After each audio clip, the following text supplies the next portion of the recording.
The following program is an original production of Link TV.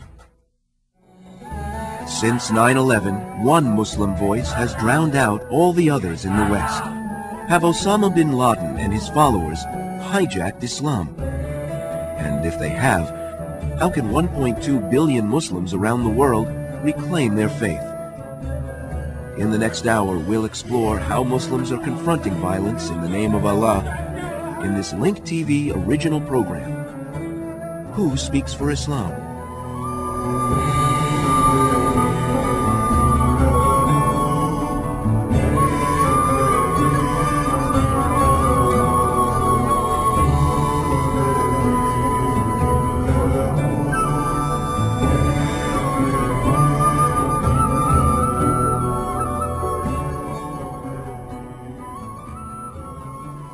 Welcome. I'm your host, Ray Suarez. Today, somewhere across the vast slice of planet Earth where a majority of people are Muslim, farmers worked their fields, teachers taught their pupils, families sat down to dinner, their lives punctuated by the call to prayer echoing through the streets from Africa's Atlantic coast to the southern Philippines. And at the same time, men prepared to blow themselves up and kill others. Terrorist soldiers trained and technicians loaded websites and videotapes with a message of threat, blood, and murder. Today, in 2005, almost 1,400 years after the Prophet Muhammad fled from Mecca to Medina, who speaks for Islam?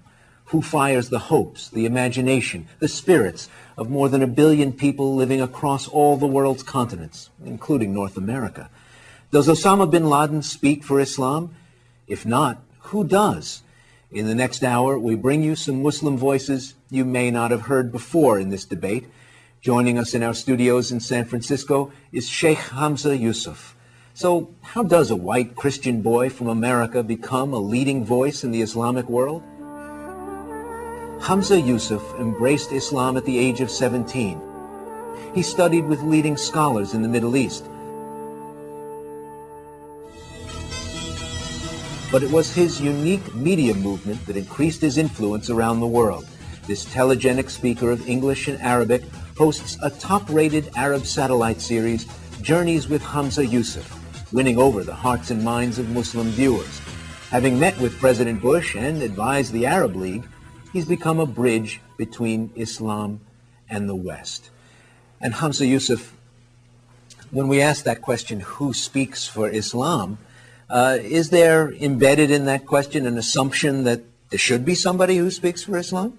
Well, I think that within religious traditions you have to have some normative voices that represent the religion. I think, for instance, most Christians would not feel that the Branch Davidians speak for Christians, but you can't deny that's a manifestation of the Christian religion. So I think if people would just take Islam and replace it with Christianity or Judaism or any other world religion, I think they're going to recognize that, for instance, the majority of Christians certainly don't agree with blowing up abortion clinics, even though they might be opposed to abortion as a practice. But there are Christian fundamentalists who are willing to go out and kill a doctor or nurses or innocent people because they believe it's mass murder and it has to be stopped. So I think obviously with Islam, because of the crises, and actually many crises in the Muslim world,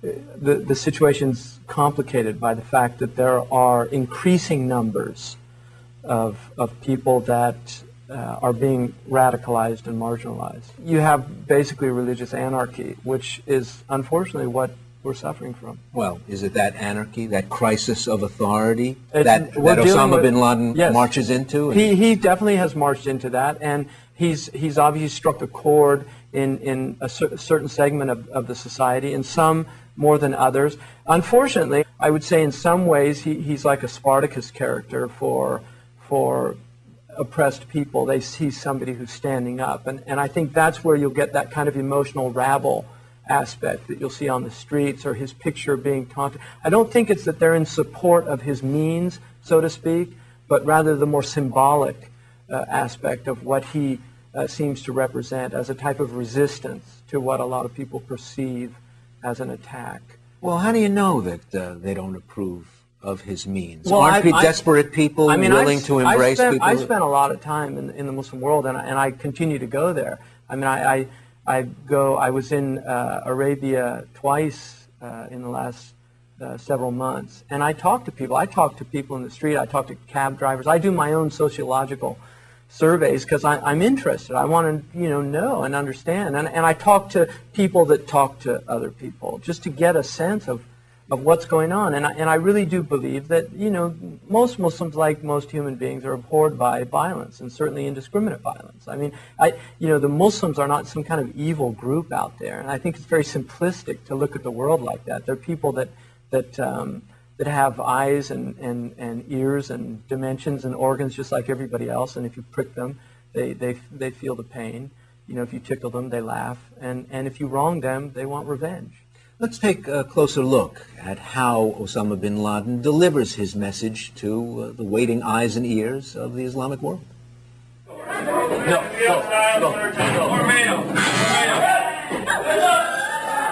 Turn on the television from Cairo to Kabul, and this is what you'll see. Nighttime raids in Iraq with the Arabic subtitle, American occupiers terrorize women and children. In recent weeks, and near nightly shots of clashes between Israelis and Palestinians. Particularly those near Jerusalem. Last month, 3 Palestinians were killed by army fire in such protests. At Abu Ghraib prison outside Baghdad, where nearly 4,000 Iraqis are held, hundreds demonstrated outside the heavily guarded walls demanding the release of their relatives. I call on all people, Arab and other nations, to look at what is happening to us. Look how we are being humiliated.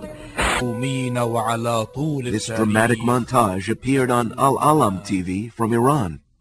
The cries of the oppressed, and throughout history, they tell us that oppression will not last, and the oppressors will not stay.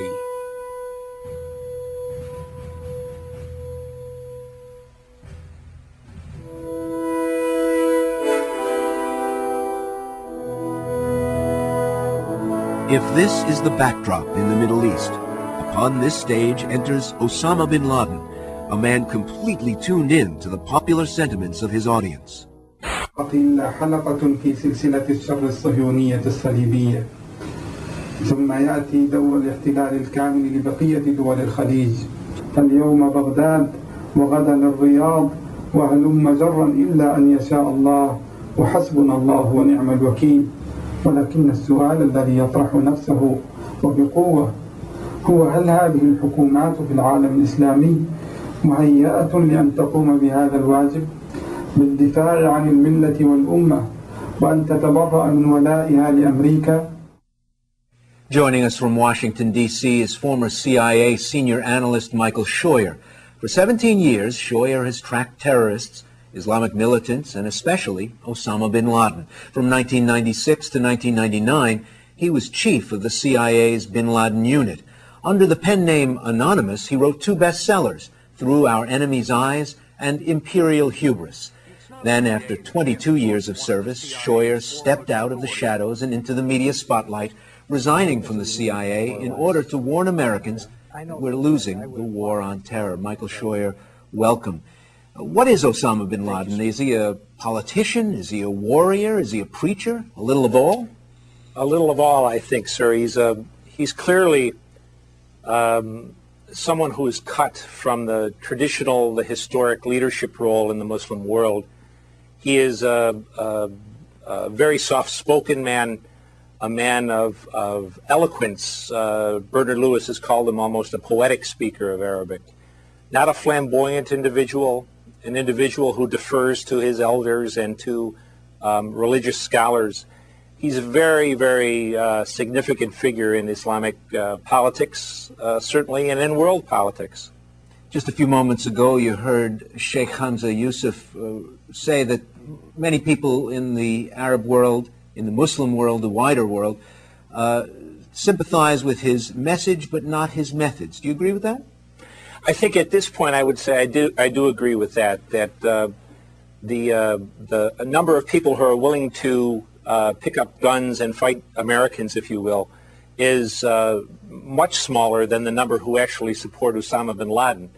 Unfortunately, I think the trend is going against the United States, and I think as time goes on, we're going to see more and more Muslims willing to pick up weapons or assist those who have picked up weapons. I would wholeheartedly agree with that. I mean, I think that we're doing all the things as a nation. This nation is doing all the things that will actually exacerbate the situation, add fuel to the fire.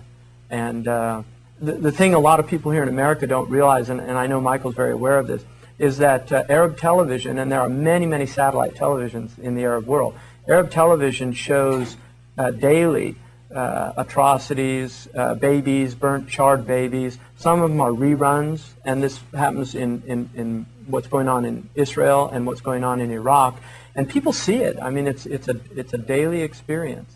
Well, Michael Scheuer, are there any other voices that are the anti-Osamas? I really think there is not much space in the public square at the moment for anti-bin Laden messages, in the sense that bin Laden's genius has lied particularly in identifying U.S. foreign policy as an attack on Islam and an attack on Muslims. So it's very difficult for a moderate or a liberal Muslim to speak up in support of the United States or in opposition to Osama bin Laden if it seems as though by doing so you support American policy toward Israel, you support the continuation of police states in Saudi Arabia and Egypt. So at the moment it's very hard for anyone to really become a countervailing voice to Osama bin Laden in the Muslim world. Well, Michael Scheuer lays out a very bleak choice, Sheikh Hamza, I don't either totally, supporting American policy or supporting bin Laden. Is there a third way? I don't totally. I mean, I've spent a lot of time, like I said, in the Muslim world, and I think that people will have passing opinions and things like that. But the reality of it is, I think most people in the Muslim world, they go to the mosque, they hear preachers, they hear khutbahs, they watch television. I'm really not convinced that, you know, his impact and his influence is as wide as that would indicate. I really don't believe that. I think for people, if Iraq continues the way it continues, I think that potential is there. But I personally believe that there is still a lot of potential to stop that from being, you know, a self-fulfilling prophecy. I also feel that anybody who is pro-American in the Arab world is automatically written off. I do believe that. If you're pro-American foreign policy, what I tried to do in the television program that I had in the Arab world was to present, you know, the human side of this country, that there are many people in this country that disagree with the foreign policy. They're very sympathetic with people that are suffering in different places. They were against the bombing, all of these type of things, that people need to see a more nuanced view of the world. And I think a lot of this polarization of us versus them type of scenarios, we have to just reject them flat out, both here in the West and also in the Muslim world. I mean, I think it's very dangerous for us to say, you know, my country right or wrong, my religion right or wrong. I really believe that. Well, Michael Scheuer, what should Americans understand, in your view, about that wider world that makes it possible for there to be fertile ground for terrorism to take root in, for the Osama bin Laden message to be so widely heard? The struggle that bin Laden is leading against us, in which I think, with all respect for Sheikh Hamza, is proliferating, is based on what we do in the Islamic world and not who we are or what we believe in. When President Clinton and President Bush after him continue to say they hate our freedoms and they hate our liberties, they're exactly incorrect. And as long as that's the American position, A, we give our enemy a leg up because that's not what he's fighting about, but B, we as a country will never take the measure of our opponent and really understand the threat that he poses.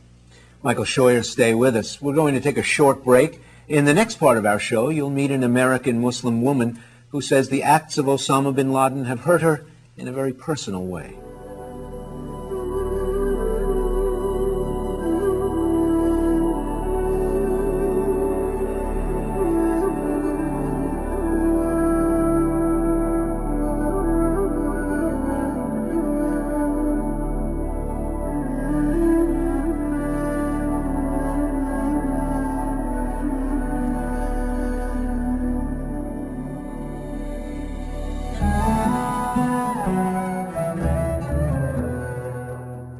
Joining us in the studio is journalist Suhaila Al-Jadda. Suhaila was born in a small town in Ohio to one of only 2 Muslim families in town. She says she grew up the typical American girl, attending Christian schools, celebrating Christmas. It wasn't until her college years at George Washington University that she discovered an Islamic community of faith. That was her turning point. Today, Suhaila says she fully embraces her faith, praying 5 times a day, and last year, making the spiritual journey to Mecca, where she prayed with millions of Muslims from around the world. Professionally, Al-Jadda is a writer and journalist speaking out about the Middle East on television and in newspapers. She defines her work as educating fellow Americans about Islam. And Suhaila, what's changed about the explanation you have to make to your fellow Americans in the last couple of years? Well, a major change is that we have to prove our Americanness to the greater public. I think that before 9/11, we didn't have to explain that we are Americans. We are just like the next person. We're just like the neighbor next door. But after 9/11, after Osama bin Laden, we've had to make that extra effort to be that friendly neighbor. We've had to make that extra effort to show that, yes, we're American and we're proud and we're Muslim at the same time.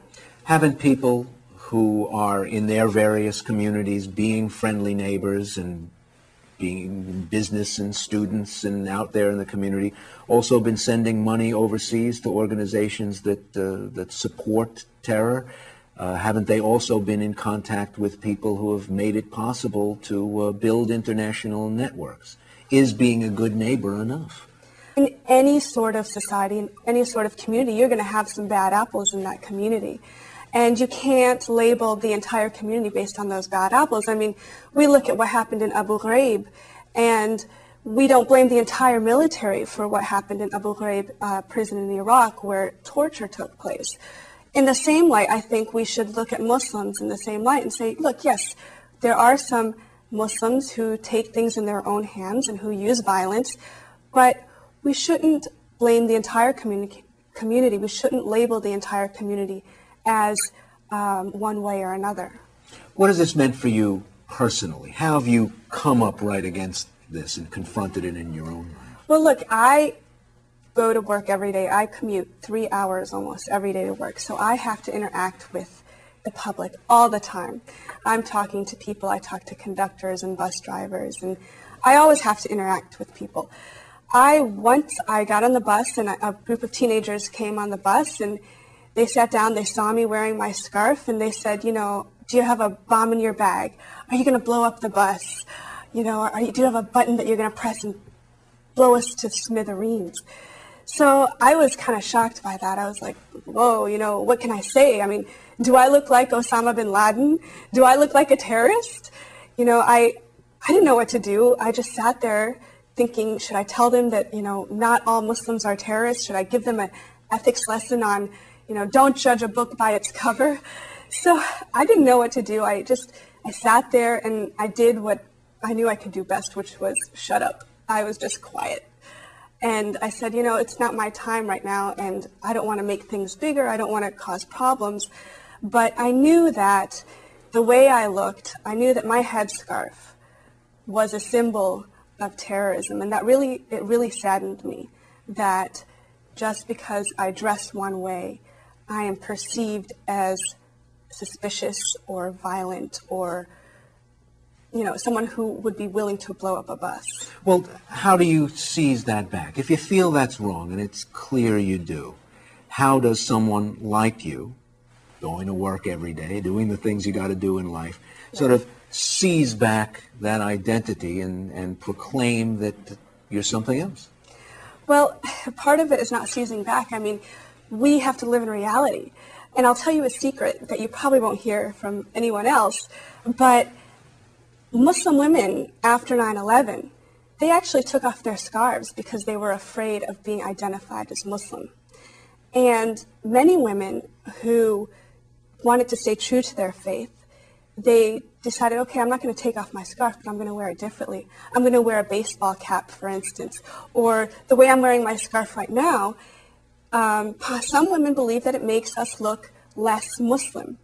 And it's sad to say this, but these are some of the actions that we're taking in order to be able to live in the West and not be perceived as a threat, and yet live our religion at the same time.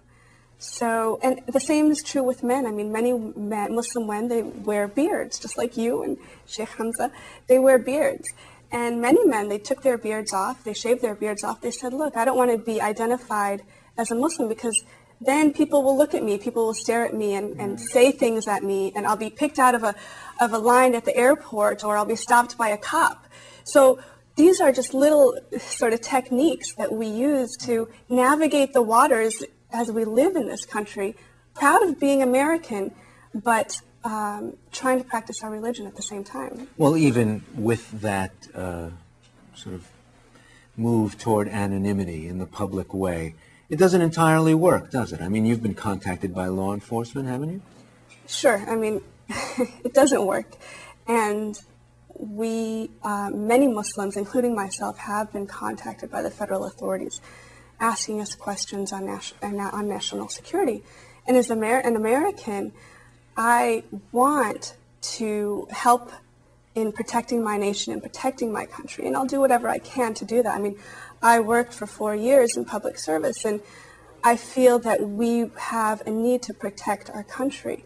But at the same time, we are feeling a lot of pressure, not just from the general public, but from the law enforcement, from the federal authorities, who are sort of pigeonholing the Muslims in one group, and in some cases intimidating Muslims in the way they ask their questions, going to the workplace to ask questions.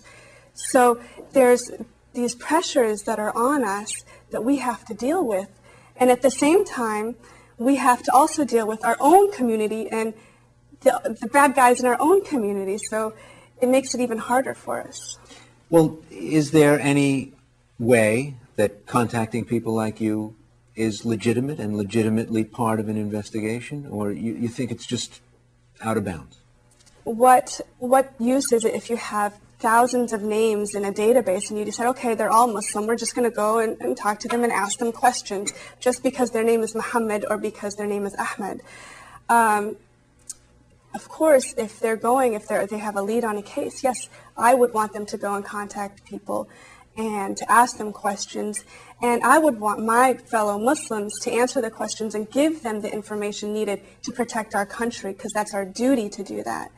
But when it's done in a way, in a matter where intimidation is used, where people are feeling threatened and they're feeling targeted, I don't think that's right.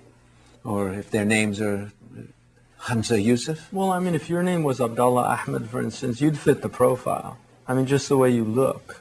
Like, you know, you look like an Arab to me. I mean, you could easily pass for an Arab in an Arab country. So if you go to an airport and somebody sees you, you know, I think for me, the real problem with the racial profiling is we have over 6 million Muslims in this country. And I think that's probably a conservative, personally, just because when I first heard that, I had 1 child and now I have 5. So we've got a lot of Muslims in this country. We have more Arab Christian Muslims in this country than we have Arab Muslims. A lot of Americans don't know that. So, you know, I mean, Danny Thomas's daughter, Marlo Thomas, you know, do we profile her or her husband, Phil Donahue, because he's kind of pro-Palestinian, isn't he? I mean, maybe we should, you know, I think with the type of sophistication that these people have, it should be a little easier to weed out. And another thing that's very obvious to me is people that are dissenting voices in this country about foreign policy, and there are many Muslims in this country that might have personal opinions that they never articulate, but yeah, they're troubled by foreign policy in the Middle East in particular. But those of us who do speak out and voice our views, believing that we have a constitutional right to do so, suddenly we're targeted as, you know, this person's anti-American. Well, wait a second, what does that mean, anti-American? You know, this is my patria, and this is my homeland, and this is where I was born, this is where my ancestors came to.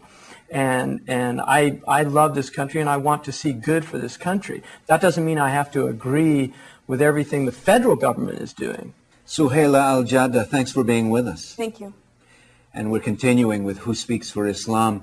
In the Middle East, there are other powerful voices who speak for the faith. Recently, we journeyed to Egypt to interview the first influential sheikh to speak out against Osama bin Laden after the 9/11 attacks.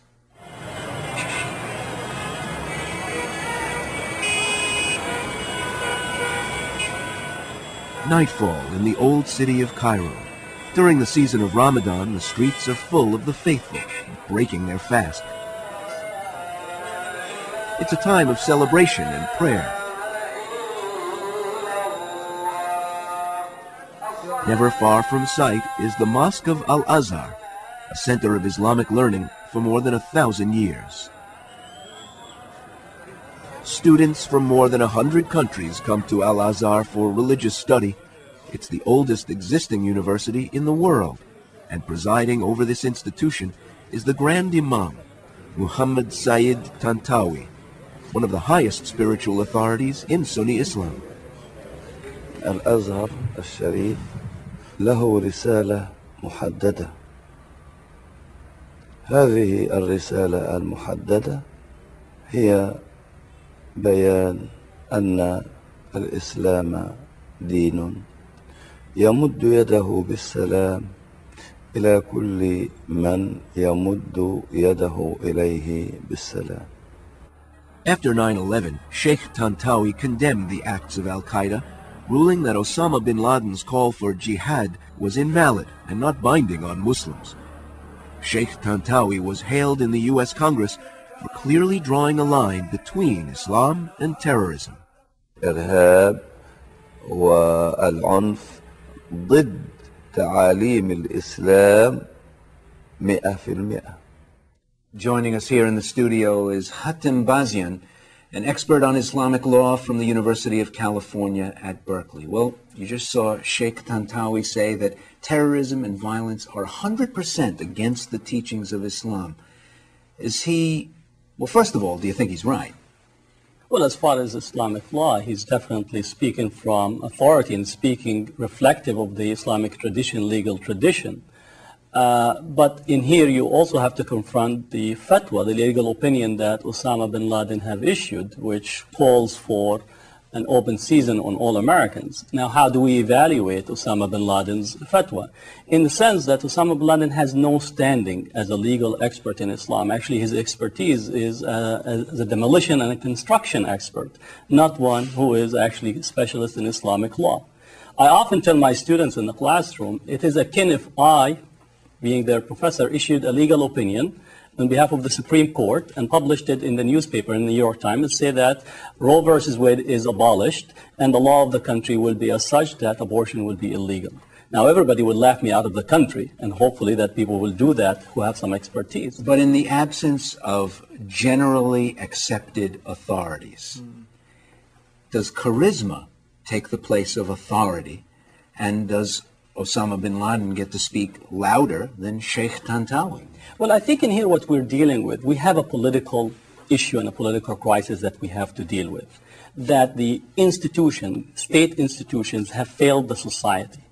And as such, the loudest voice that is in opposition to the state gets the loudest or the majority of following as a protest of the institutions that we have. This is the political institution, the religious institution, the academic institutions. In general, there is a failure. And as such, Osama bin Laden is essentially a rebel that knows exactly how to cater and design his message to fit the political spectrum that we're dealing with. Our issue in the Middle East is a political issue, first and foremost. There's also something that bin Laden has that's very powerful in the Muslim world, and that is that he was a multi-millionaire from a billionaire family and gave all of that up to go to Afghanistan. That was his original juice or momentum that he really brought with him. Because if he was a baker from Cairo who was very clever and was in Afghanistan, he would have nowhere near the type of impact. But the fact that everybody thinks, God, this guy was living in palaces, he had everything that so many of, the ambitious people dream about, and he gave it all up. Joining us now from Chicago is Professor Amina McLeod, Chair of the Islamic World Studies Program at DePaul University. Professor, welcome. Who speaks for Islam? Thank you. I think all of us do. I think all of us speak for Islam, and here in America, I would certainly hope that in the future, with programs like this, that it is more us speaking for Islam than an imported voice. Why do you think it is that we hear less a cleric saying that, sorry, this just isn't Islam, killings, explosions, and so on, versus somebody who gets on and says that this blood is going to pay for a specific set of crimes by the West? Well, I think something that was mentioned earlier, that there's no real space for those who really have something to say that perhaps might lead to a solution, but there is some space for us to continue with the whipping up of animosities and hostilities, because we need that to legitimate our own acts overseas. Michael Scheuer, when you look across the communications, the messages that are being heard by the world's Muslims, are people who, for want of a better term, we might call moderates, stepping up and making sure they're heard in the chorus? No, I think that probably not. And I think that, as I said earlier, part of it is the genius of bin Laden focusing on foreign policies that the great majority of Muslims view as anti-Islamic. For as educated as Sheikh Tantawi is, he has very little sway in the Muslim world because he is, for better or worse, viewed by many people as a mouthpiece for Hosni Mubarak's government. And that's the real problem. The calls for jihad, how they're heard in the Islamic world, how they're understood, not just in the Islamic world, but in the wider world. Let's return to Sheikh Tantawi and have him speak more specifically to the issue of jihad. فالجهاد في الإسلام لم يشرع إلا من أجل أمرين أساسيين. الأمر الأول الدفاع عن النفس وعن المال وعن الأرض وعن المسكن وعن كل ما أمرنا القرآن بالدفاع عنه. والأمر الثاني نصرة المظلوم. من أجل هذين الأمرين شرع الجهاد في الإسلام. Citing that right to self-defense, Osama bin Laden has called upon all Muslims to launch a jihad on Americans, including civilians who pay taxes and support the military.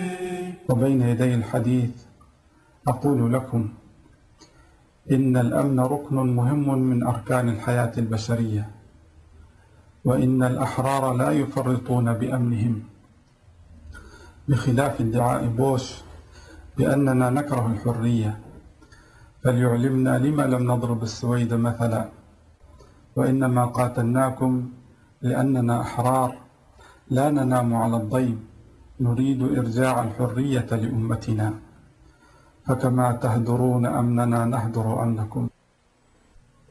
Professor McLeod, Osama bin Laden closed by saying, just as you threaten our security, we shall threaten yours. Strictly as an outsider and as an observer, it seems like the calls for political struggle and killing in the form of terrorism from one part of this debate is much less equivocal, much more clear, and much more strident than the voices on the other side, who often speak in flowery but ambiguous language about their belief that that's an illegitimate way to proceed. Is that a problem? I think it is a problem, but I think perhaps it's a problem for different reasons. People feel that they've been put in a corner. You can't speak against legitimate resistance. People do not want to be occupied and have no say in their government, even though perhaps the previous government didn't give them a say either, on one hand. On the other hand, voices inside the United States have been speaking stridently against terrorism in all of its form, from us or from them, and have offered solutions, but the cameras have not turned on them. Michael Scheuer, same question. Has the debate over who speaks for Islam, both inside and outside the Muslim world, been fed by the idea that one side is being much more aggressive in its rhetoric and another side isn't? I don't know if I'd use the word aggressive, but I think authentic. I think bin Laden speaks in a historical tone.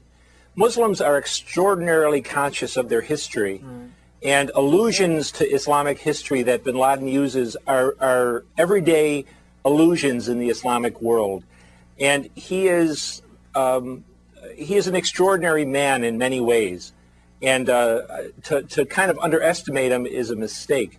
I think bin Laden speaks very authentically. I don't think he's a terrorist. I think he's a resistance leader, and I think we haven't understood that yet.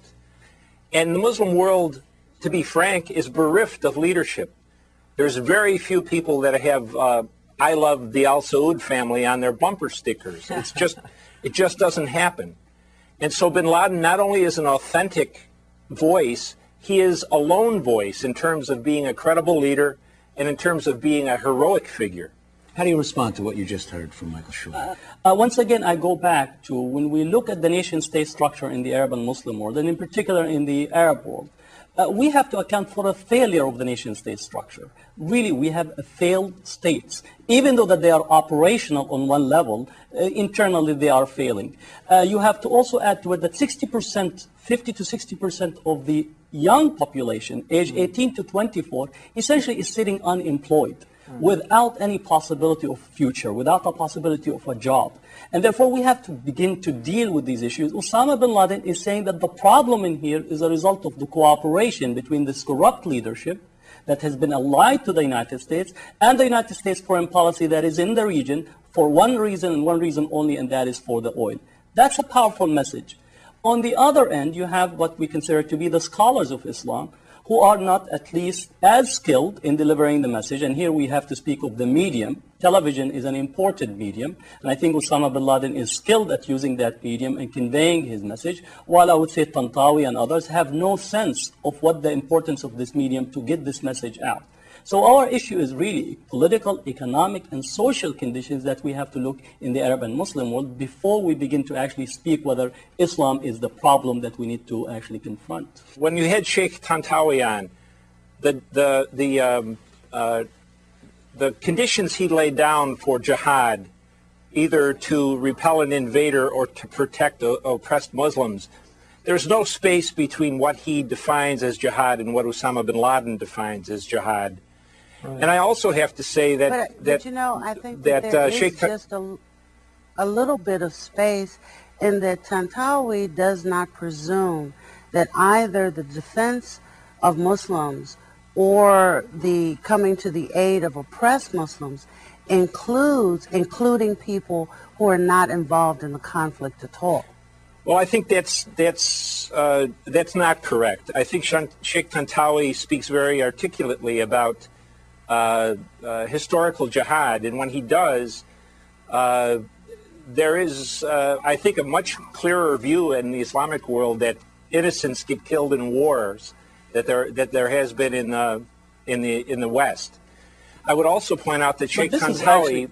I think the issue in here whether you intentionally could target civilians in the conduct of war. That's agreed upon. And that's everybody's against it's that. It's a consensus on that. But I think, to be fair to Michael, well, there is in normative Islam. If you look at the madhabs that have been practiced in the Muslim world historically, there is a consensus amongst the scholars. There are opinions out there that are dredged up by bin Laden's ilk that negate that. You will find that in Christian canon law. You'll find that in Judaism as well. I mean, that's a problem in religious, legal, textual tradition. But Sheikh Hamza, you get crazy opinions. But to be fair to you, there is, and I know there is a preemptive jihad theory in Islamic legal tradition, but that has not been practiced at all since the Ottoman Empire. And Sheikh Hamza, just taking the example of Iraq,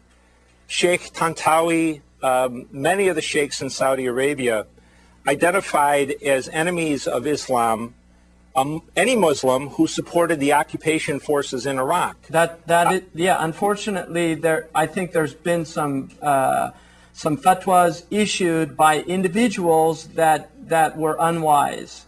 Well, whether they were unwise or not, I think there's room to conclude they were unwise. But when gentlemen like Sheikh Tantawi identify Muslims who support the American occupation of Iraq as infidels, I mean, who are you? You have a government that is put in by outside forces, and I think that people resist an occupation cannot be held against them in that way.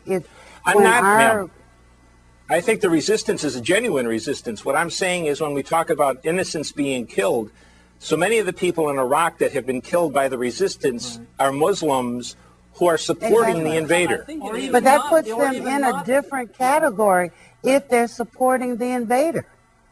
Not that you could point that many or some Muslim scholars are speaking about cooperation with the occupation being something that is contrary to Islamic law.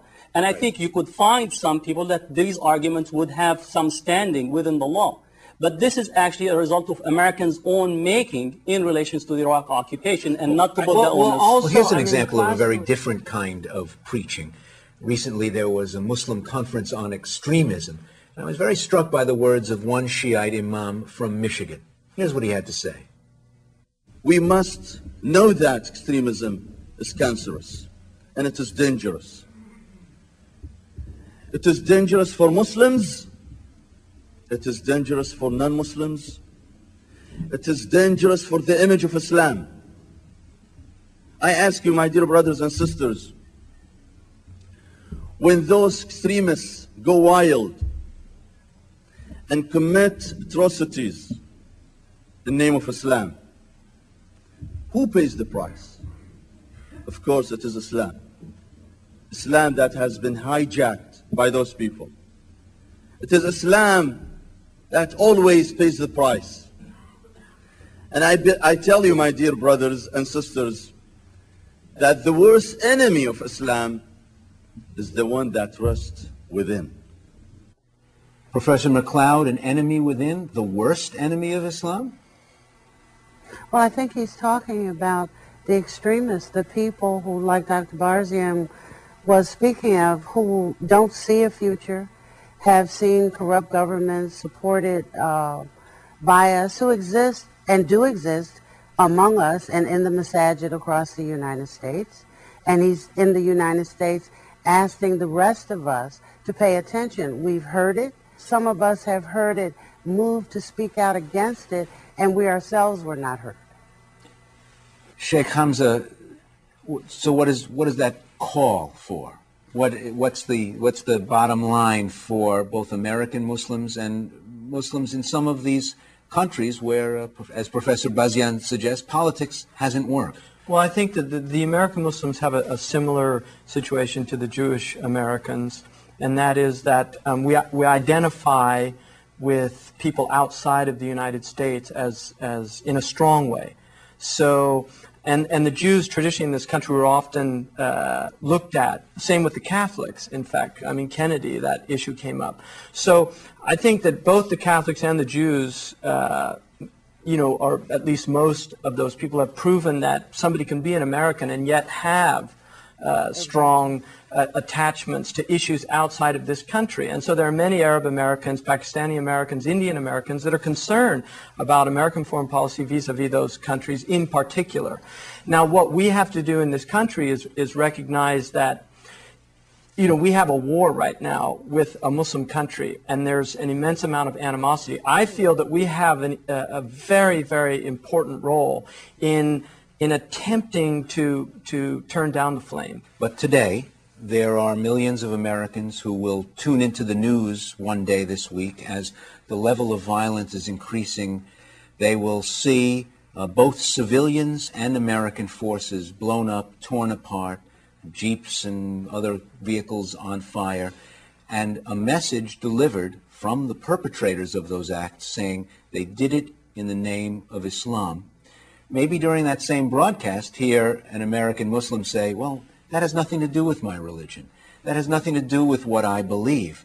What's the more compelling point that's being made? What's an American going to take away from that delivery of those two very powerful Historically, messages? religion has always been co-opted in nationalist resistance. I mean, Ireland's a good example of that, the Protestant and Catholic. I don't think very many Catholics would see that issue as a Protestant Catholic issue. But religion is, Muslims believe, you know, if you die defending your land, you go to heaven. That is a belief. So that is obviously a way of motivating people to defend their homeland. But I think Americans, most Americans that I know in this country, I mean, my father signed up as soon as he could after Pearl Harbor. He was, you know, he was a Civil War, World War II veteran. So I think Americans want to defend their land as well. That's such a natural thing. And there are many that will go with their cross and with their Bible and believe that it's a just war, it's a just cause. So, I think just to say, oh, it's in the name of Islam, no, they're Muslims, and many of them believe that what they're doing is right. Well, Professor McLeod, go ahead.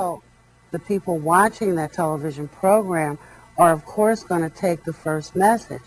And it makes the people coming behind them who are saying, no, Islam means peace, and no, that's not my religion, they're either lying or they're covering up something. And so I think that there is a wager being placed in front of us, is how are we going to educate Americans about Islam in its entirety, the good parts and the bad parts, and give them an opportunity to place what is happening now in a place. Well, let me show you an excerpt from a news program which, I don't know, depending on what your point of view is, may contribute to the problem or provide information to solve it. Let's take a look. Well, since 9/11, we've seen a number of terrorist videos like the one released today. They use them as a recruitment tool, also to bolster their image, also to affect a new generation. A sign of that is in today's video. Look at this, the image of a young child carrying a weapon as a father is heard telling his son to strive to be a martyr. It's a disturbing reminder that across the Middle East, at some homes and schools, children are being taught to hate the West. It's the kind of education the U.S. is fighting, or trying to, in the war of ideas.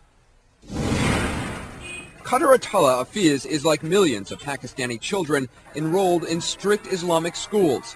He's being taught to hate America. The United States is bombing innocent Muslims, he says. America says Osama bin Laden is a terrorist. They blame the Taliban, but they are the biggest terrorist of all. Qadratullah learned all this at his madrasa, a conservative religious school for kids too poor to attend government schools.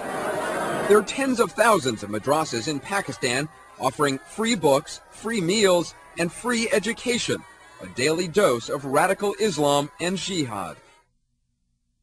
Well, what do you think, Professor? These Quranic schools are often the only avenue where literacy is actually given to students and kids, where if you don't belong to the elite, which is part of the political structure that is there, that goes to the advanced educational institutions, schools, and then they make it to universities, and off they are into the West, to some of the best education. This is basically about 80% of the population in some parts of the Muslim world, that is the only access for literacy. Now here, a side issue in terms of these schools, we put them actually to use during the Afghan-Soviet war, where some of the books that we put in there, we wanted to create a particular worldview, and as such we contributed to a radicalization of some schools in the border area between Afghanistan and Pakistan for our own. Well, there's footage. The eventual leaders and foot soldiers of the Taliban came out of those schools. We had footage. We had footage of CIA advisors encouraging jihad. I've seen it on our own news broadcast. We had footage of CIA advisors there saying, go out and fight a jihad against Russia. You know, and that's part of the problem. Blowback is a major problem here. You know, we won't take responsibility as a nation for the fact that much of what we're witnessing today is our own creation. Well, it's always interesting to me that somehow the CIA is blamed for what was caused by the invasion of Afghanistan by the Soviet Union. Let me tell you from the perspective of someone who worked on this issue for 10 years that There was never a more altruistic covert action program than our support for the Mujahideen in Afghanistan. And not because we wanted it that way, but simply because the Afghans and their allies would not listen to what we wanted to do. I wish we could take credit for creating such an intricate and dangerous tool, but unfortunately it's just an argument that doesn't hold water. What we had in Afghanistan with the Taliban is exactly the religion of Saudi Arabia. It's been said that the Taliban in Afghanistan looks like what Saudi Arabia would look like without the Al Saud family. And I think that's probably exactly correct. This is a huge issue in the Muslim world. And it denigrates, I think, the religious beliefs of many Muslims to think somehow the West is the one that created this movement. We just discussed the authenticity. No, I don't think the West created the movement either. We're not saying that. What you want to do is absolve the West of any participation in the creating of a monster. And I think as long as we refuse to have any culpability, we're always right, we do no wrong, then what is happening will continue to happen and it will escalate. It's clearly not my brief to say everything we do is wrong. I think is correct. What we've done in Iraq is slowly change Al-Qaeda and Bin Laden into Al-Qaeda-ism and Bin Ladenism around the world. But my point is that, as we discussed earlier, there is an authenticity in Bin Laden's voice that appeals to many Muslims across the ideological spectrum. And for better or worse, martial activity has always been part of Islam. The Prophet was a soldier as well as a prophet. And there is no really tradition in Islam to turn the other cheek. That's not true. Yeah, that's not true. There is a tradition. Let me, at this point, get us to talk about where to go from here.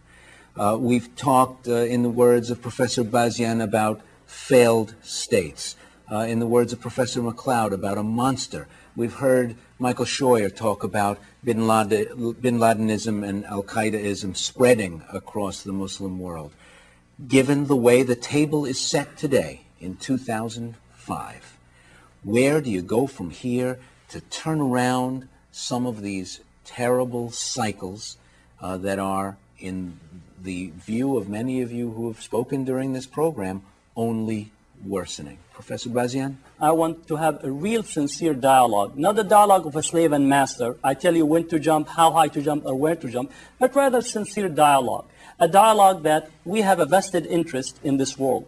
We have a vested interest between the haves and the have-nots. We have a vested interest in sharing the world resources. And as such, this dialogue should be founded upon sincerity, should be vested in attempting to rescue much of, I would say, the world is in complete disarray, not only the Muslim world, but much of the Muslim world and the world in general. For the United States, I would say, for us in here, we have a bad product to sell to the world right now. The U.S. foreign policy is not only opposed in the Muslim world, but rather in much of the world. Sheikh Hamza, where do we go from here? In terms of education, we as Muslims have an immense project here, and that is how do we restore an Iranic Islam, an Islam that is rooted in the idea of love of God and love of fellow man. And I totally disagree with Michael. I think there is a very strong tradition in the Islamic belief and faith, and I adhere to it, that forgiveness is something that needs to be spread out. But you have to have people of goodwill on both sides, the people that have wronged people and the people that have been wronged. And there needs to be an immense amount of work for conciliation. The media has an incredible role. But I have to be optimistic. It's an obligation in my religion to be optimistic.